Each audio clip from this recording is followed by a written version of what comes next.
आता मुलांच्या आईवडिलांना पैसे मिळणार। आता जर तुम्हाला एक मुलगा असेल किंवा 2 मुले असतील किंवा 3 मुले असतील तर वर्षाला 54,000 रुपये मिळणार। आता तुमचा मुलगा पहिलीत असो किंवा दुसरीला असो किंवा तो 18 वर्ष पूर्ण झालेला असला तरीही पैसे सर्व मुलांच्या आईवडिलांना मिळणार आहेत। याआधी सरकारच्या सर्व योजना फक्त मुलींसाठी असायच्या, पण खास मुलांसाठी देखील सरकारने एक विशेष योजना लागू केलेली आहे। या योजनेअंतर्गत घरातील प्रत्येक मुलाला प्रति महिना 2250 रुपये म्हणजेच वर्षाला 27,000 रुपये देण्याचा निर्णय घेण्यात आला आहे। हा पहा, महिला व बाल विकास विभागातर्फे त्या योजनेचा अर्ज देण्यात आलेला आहे। तुम्ही पाहू शकता, या योजनेचे नाव आहे बाल संगोपन योजना। हाच अर्ज तुम्ही भरायचा आहे। त्याला लागणारे 7 कागदपत्र जोडून द्यायचे आहेत आणि लगेच तुमच्या बँक खात्यामध्ये प्रत्येक मुलासाठी दरमहा 2250 रुपये आता येणार आहेत। स्वतः राज्याचे मुख्यमंत्री देवेंद्र फडणवीस साहेब यांनी मोठा निर्णय घेतलेला आहे आणि या योजनेचे फॉर्म देखील कालपासून सुरू झालेले आहेत। मुलांच्या आईवडिलांना मुलाच्या शिक्षणासाठी, मुलांच्या पोषणासाठी प्रत्येक मुलाला 27,000 रुपये देण्यात येणार आहेत। मुलांच्या वयानुसार हा लाभ वेगवेगळ्या स्वरूपात दिला जाणार आहे। तुमचा मुलगा आता जन्मलेला असो, पहिलीमध्ये असो, दुसरीमध्ये असो, 5वीत असो किंवा 18 वर्ष पूर्ण झालेला असो, संपूर्ण राज्यात संपूर्ण पालकांसाठी खूप मोठी आनंदाची बातमी आहे। आता मुलांच्या पालकांना 54,000 रुपये देण्यात येणार आहेत। कालपासून अर्ज सुरू झाले आहेत। त्यामुळे आता बघा, हा अर्ज कसा भरायचा, नक्की काय करायचे, नक्की काय कागदपत्र लागतात, कारण की हा अर्ज भरल्याशिवाय तुम्हाला बँकेमध्ये पैसे मिळणार नाहीत। बँक खातं कोणतं लागतं सगळं काही सविस्तर सांगणार आहे, त्यामुळे लक्षपूर्वक हा व्हिडिओ पहा। आता पहा, सगळ्यात आधी तुम्हाला जर खोटं वाटत असेल की ही योजना खरी आहे की नाही याची शंका तुम्हाला येत असेल तर तुम्ही पाहू शकता की वर्धा जिल्हा परिषदेची सरकारी वेबसाईट आहे। या वेबसाईटवर बाल संगोपन योजना असं लिहिलेलं आहे। ही योजना पहा, योजनेचा तपशील आहे, आवश्यक कागदपत्र आहेत, या सर्व गोष्टी आहेत, सर्व काही सरकारी वेबसाईटवर देखील लिहिलेलं आहे। त्यामुळे 100% खरी आहे आणि जिचा लाभ तुमच्या मुलांना देखील आता मिळणार आहे। आता योजना खरी आहे हे समजलं तर आता पुढे पाहूयात फॉर्म कसा भरायचा। आता तुम्ही पाहू शकता, हा महिला व बाल विकास विभागातर्फे मार्फत हा फॉर्म आहे। हा फॉर्म कुठे डाउनलोड करायचा याची लिंक देखील देण्यात येणार आहे। हा प्रिंट काढून तुम्हाला जमा करायचा आहे। आता पहा, या फॉर्ममध्ये काय काय गोष्टी असणार आहेत, कसा फॉर्म भरायचा, कुठे कुठे काय काय लिहायचं आहे, कसे कागदपत्र कुठून आणून जोडायचे आहेत आणि मग त्यानंतर अतिशय महत्त्वाची टिप्स, ज्यामुळे तुमच्या मुलाला 100% फिक्स पैसे मिळवता येतील, अशी महत्त्वाची टिप्स देखील सांगणार आहे। तर पहा, बाल संगोपन योजनेचा हा फॉर्म आहे, ज्याच्या अंतर्गत प्रत्येक मुलाला दरमहा 2250 रुपये देण्याची तरतूद याच्यामध्ये आहे। महिला बाल विकास विभागाचा फॉर्म आहे। हाच अर्ज तुम्ही भरायचा आहे। पहा, योजनेचं नाव बाल संगोपन योजना आहे, फॉर्म भरायचा आहे। तर आपण संपूर्ण सविस्तरपणे समजून घेणार आहोत। पैसे मिळवण्यासाठी काय कागदपत्र लागतात, अटी शर्ती काय आहेत, कोण अर्ज करू शकतं, कोणत्या मुलांसाठी योजना आहेत, हे पहा। 2025 हे जवळपास संपत आले आहे, त्यामुळेच राज्यातील सर्व नागरिकांसाठी, माता भगिनींसाठी ज्यांना मुलगा आहे त्यांच्यासाठी एक विशेष योजना सुरू करण्यात आलेली आहे। तर कशा पद्धतीने हे पैसे मिळवायचे संपूर्ण सविस्तर आता जाणून घ्या।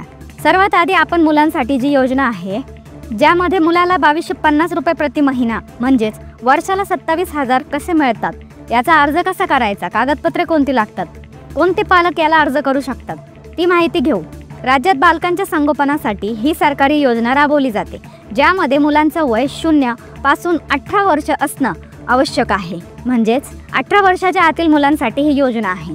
आता बाल संगोपन योजनेअंतर्गत हे जे अनुदान होतं, पूर्वी लक्षपूर्वक ऐका, अनुदान पूर्वी 1100 होतं आणि नंतर ते आता 2250 करण्यात आलेलं आहे।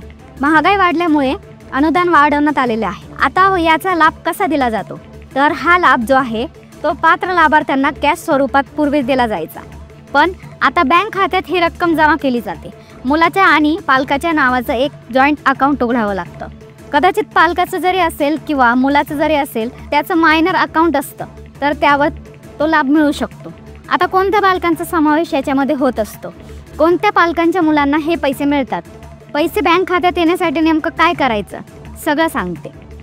पण त्याआधी याच्यासाठी कागदपत्रे काय लागतात ते जाणून घ्या, कारण की कागदपत्रे काढायला वेळ लागत असतो। तुम्ही बघू शकता, तर बाल संगोपन योजनेसाठी आवश्यक कागदपत्रे लागतात। बघा, पालकांचा आधार कार्ड, त्यानंतर बालकाचा आधार कार्ड किंवा त्याचा जन्म दाखला किंवा बोनाफाईड त्यानंतर लागतो, त्याचा आधार कार्ड, त्याचा रहिवासी पुरावा, त्यानंतर जर आई वडील मृत झाले असतील तर त्या मृत्यूचं प्रमाणपत्र, त्यानंतर उत्पन्नाचा दाखला, त्यानंतर कुटुंबाचा एकत्रित फोटो आणि त्यानंतर जर बालक दिव्यांग असेल तर दिव्यांग असण्याचं प्रमाणपत्र, दिव्यांग बालकाचा पूर्ण फोटो, पालकांचं बँक अकाउंट किंवा पोस्टाचे पासबुक, त्यानंतर एक महत्त्वाचं कागदपत्र आता लागतं की ज्याचं 18 वर्ष पूर्ण झालेलं नाही आहे. अशा प्रकारचीच बालके यासाठी पात्र असतील. आता त्यानंतर तुमच्याकडे जर पुरावे नसतील तर तुम्ही वीज बिल देऊ शकता, घरपट्टी, पाणीपट्टी याचा पुरावा देऊ शकता किंवा तहसीलदाराचा उत्पन्नाचा दाखला देऊ शकता. तर अशा प्रकारचे कागदपत्र देऊ शकता. आता इथे पाहू शकता तुम्ही हा फॉर्म आहे, लक्षपूर्वक पहा. आता हा फॉर्म आहे, तुम्ही इथे लक्षपूर्वक पाहू शकता. महिला व बाल विकास विभाग, महाराष्ट्र राज्य बाल संगोपन योजनेअंतर्गत करावयाचा अर्ज, बालकाचं संपूर्ण नाव व पत्ता, जन्मदिनांक, जात व धर्म, इयत्ता, बोनाफाईड, त्यानंतर पालकांचं संपूर्ण नाव, पत्ता, दूरध्वनी क्रमांक, बालकाची कौटुंबिक स्थिती, बालकाच्या कुटुंबाचे उत्पन्न, शेती व्यवसाय आहे का, लाभाची आवश्यकता, सदर हे सर्व गोष्टी जोडायच्या. त्यानंतर खालचे आवश्यक कागदपत्र बघून घ्या. उत्पन्नाचा दाखला, आई वडील पाल्याचे आधार कार्ड झेरॉक्स, कुटुंबाचा एकत्रित फोटो, मुलाचं बोनाफाईड प्रमाणपत्र, रहिवासी प्रमाणपत्र, आई वडील मृत झाल्यास मृत्यू प्रमाणपत्र, आई वडिलांचे बँक पासबुक, दिव्यांग प्रमाणपत्र, इतर कागदपत्रे. आता हा फॉर्म आहे, लक्षपूर्वक पहा. आता या योजनेसाठी कोण पात्र आहे, आता लक्षपूर्वक ऐका. कोण पात्र आहे? अनाथ बालके किंवा अशी बालके ज्यांचे आई वडील किंवा या दोघांपैकी एकाचा मृत्यू झालाय, अशी बालके. त्यानंतर तिसरा टाईप अजून कोण? कोविडमध्ये जर कोणी मृत झाला असेल त्यांच्यासाठी किंवा एक पालक असणारी मुले यासाठी असतात. किंवा ज्या पालकांचा मृत्यू झालाय, घटस्फोट झालाय, विभक्तीकरण झाले, परित्याग झालाय किंवा अविवाहित मातृत्व आहे, गंभीर आजारामुळे पालक रुग्णालयात आहे, तर विघटित झालेला असेल तर अशा प्रकारच्या, किंवा कुष्ठरोग असेल किंवा जन्मठेप भोगत असणाऱ्या कैद्यांचे पालके असतील, तीव्र मतिमंद बालके असतील, HIV ग्रस्त बालके असतील, किंवा अशी बालके आहेत की शाळेत न जाणारे बालकामगार, किंवा असे पालकांचे हे आहेत की ज्यांची परिस्थिती नाही आहे, परिस्थिती खूप कमी आहे, ज्यांची परिस्थिती खूप नाजूक आहे, तर अशा प्रकारचे पालकांचे जे आहेत तर हे याच्यामध्ये आहे. तर हा जो फॉर्म आहे पहा, तर हा फॉर्म तुम्ही भरून देऊ शकता आणि तुमच्या महिला व बाल कल्याण विभागामध्ये, तुमच्या तालुक्याच्या महिला व बाल कल्याण विभाग आहे तिथे संपर्क करून हे करू शकता. जास्त करून हे अनाथ आणि असे एका पालकाचे जे पालक आहेत तर त्यांच्यासाठीची योजना आहे. पण अशाही बालकांसाठी आहे की ज्यांच्या आई वडिलांची परिस्थिती एकदमच खालवलेली आहे, तर त्यांच्यासाठी देखील ही योजना असू शकते.